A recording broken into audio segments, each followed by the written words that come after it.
Hi, I'm State Senator Carl Marcellino, and welcome to my constituent corner.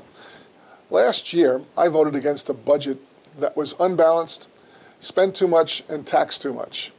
It was a mess, to say the least. We had to go back last summer and do a deficit reduction plan to fix the holes that were in that budget, which we predicted when the budget was put on the floor by the majority. They said it was fine. We said it wasn't.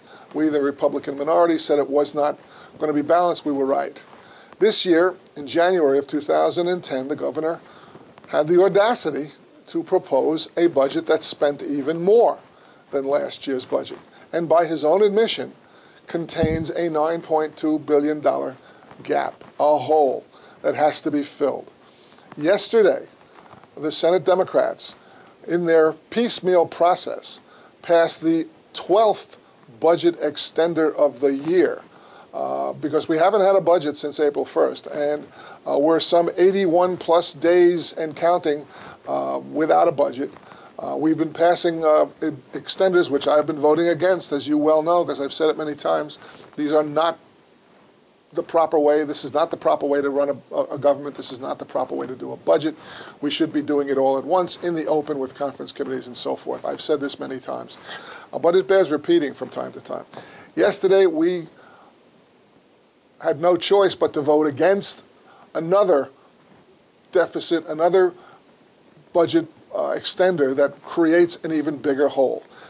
They were proposed to collect taxes on Indian sales of tobacco products, to raise taxes on cigarettes and cigars and snuff and all that other good stuff, the tobacco and their products, and to make $400 million, depending upon who you look at, and collect it from the Indians. This is a myth. The sale of cigarettes by the Indians on their reservations to non-Indians has been going on since the beginning of time. We have seen this proposal in every budget since I am in Albany in 1995. Every governor that I have worked with has proposed collecting taxes on sale of cigarettes from the Indians. Ladies and gentlemen, friends and neighbors, it's a myth. It has never occurred. We have never collected 1 penny of taxes from these sales from the Indians. We passed laws that authorized governors to do this in the past. They have never done it. Governor Patterson has never done it. Now he proposes to collect $400 million. This is a hole in this particular budget, which is why I voted against it again. There will not be a dime collected.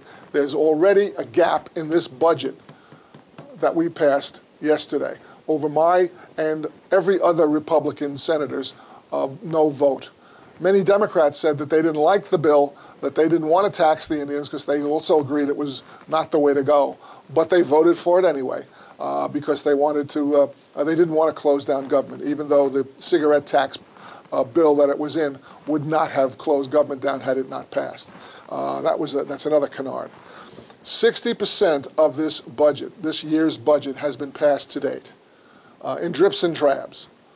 And we still, by the governor's acknowledgement and by Senator Kruger, the Finance Committee Chairman's acknowledgement, we still have a $4 billion gap left to fill. The only thing left that hasn't been passed is the education portion of the budget, where real money is.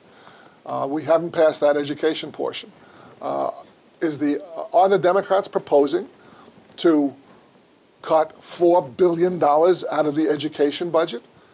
I mean, that is just ridiculous. They're not going to do it, but that's what's left. So what's left? Borrowing, more taxes. Not just the increase in the tax on cigarettes, but more taxes have got to come. They call them revenue enhancers, fancy word for taxes. Ladies and gentlemen, the big ugly is on its way. Next week, on the 28th, the governor has said that if we don't have a budget, he's going to force one down our throats. Well, I don't like this being, have a gun put to my head. I don't like to be threatened. But the way to pass a budget is open discussion, clear discussions. Let everybody put it all on the table. Let everybody know what's going on. This is not what's happening here, and I anticipate voting against any budget plan that causes more borrowing, more spending, and more taxes to be collected from you, the hardworking New Yorkers. You deserve a better budget. You deserve a better state government than the one you're getting from the Democrat leadership that is running this state.